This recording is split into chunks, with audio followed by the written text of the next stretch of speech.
राजा माननीय अधिष्ठाता महोदय, अरे कोई पक्षपात नहीं। वंदे मातरम पे चर्चा स्वीकार करके माननीय अध्यक्ष जी ने जो ऐतिहासिक काम किया, इसका हम सभी लोग उनके प्रति आभार व्यक्त करते हैं, आभारी हैं। कुछ चीजें ऐसी हैं जो खुल के सामने आनी चाहिए। वंदे मातरम का महत्व, मेरे पहले माननीय अधिष्ठाता जी, कई माननीय विद्वान सदस्य बोल चुके हैं। मेरा प्रयास रहेगा कि उनकी बातों को दोहराया न जाए। वंदे मातरम किसी एक व्यक्ति के कहने पर, किसी एक व्यक्ति के लिखने पर राष्ट्रगीत नहीं बना। पूरी संविधान सभा ने यह निर्णय लिया कि वंदे मातरम राष्ट्रगीत होगा और जन गण मन ये राष्ट्रगान होगा। और संविधान सभा में कौन कौन से महानुभाव थे ये बताने की आवश्यकता नहीं।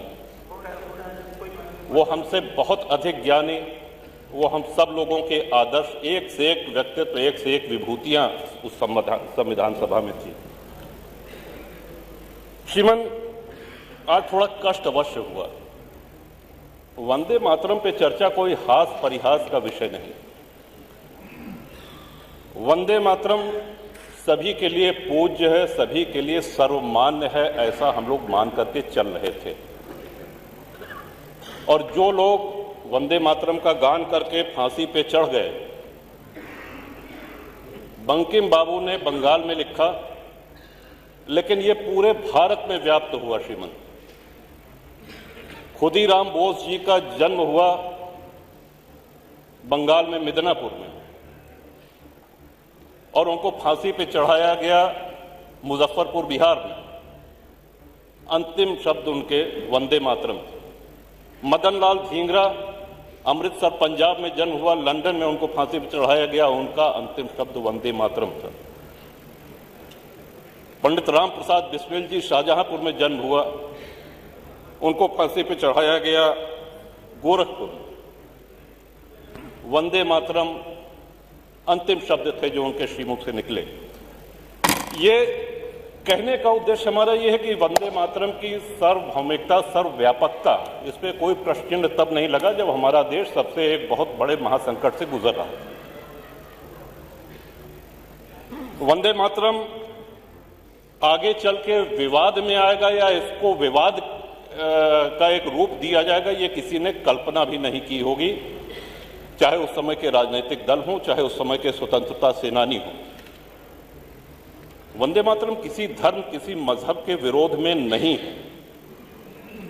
और जैसा कि मैंने पहले ही निवेदन किया कि संविधान सभा ने इसको राष्ट्रीय गीत कहा है, हम सभी को वो सम्मान करना चाहिए। लेकिन इसी सदन में, अब अगर सदन की बात की जाए श्रीमन, तो पूरे भारत में जितने सदन, चाहे वो लोकसभा हो, चाहे राज्यसभा हो, चाहे उत्तर प्रदेश की विधानसभा हो, चाहे विधान परिषद हो, जब सत्र शुरू होता है, आरंभ होता है, तो वंदे मातरम के गान के साथ ही होता है।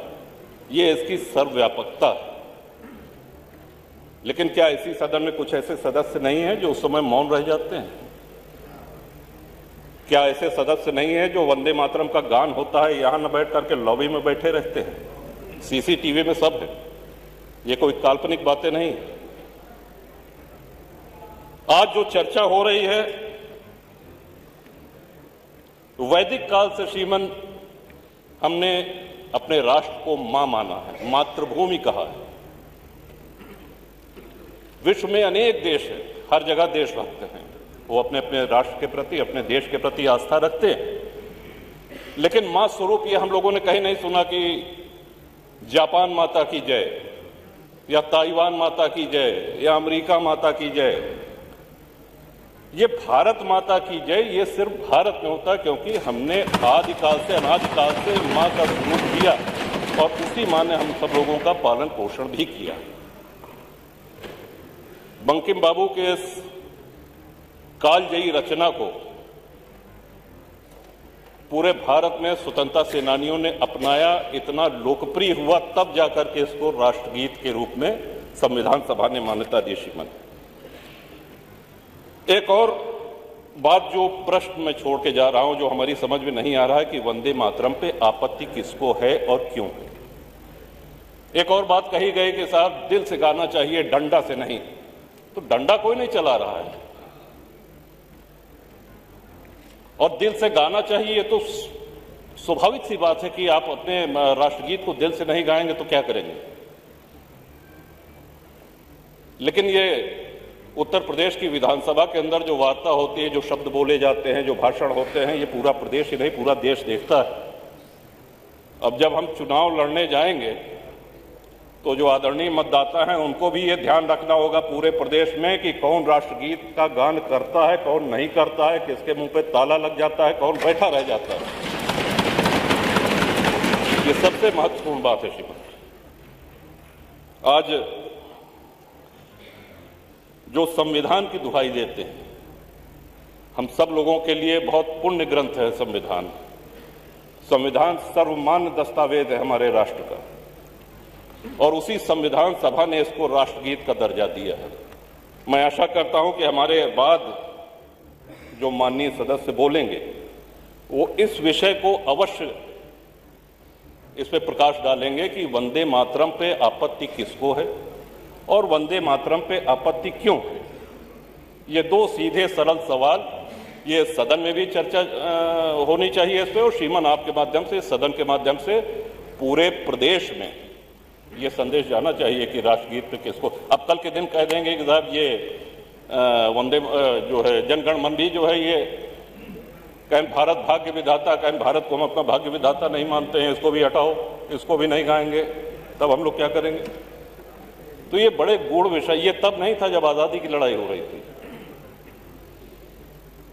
इन विषयों पर श्रीमान अवश्य आज माननीय सदस्य जो बोलेंगे उस पर बोलें, तभी ये चर्चा सार्थक होगी। आपने हमको समय दिया, बहुत बहुत आभार, धन्यवाद।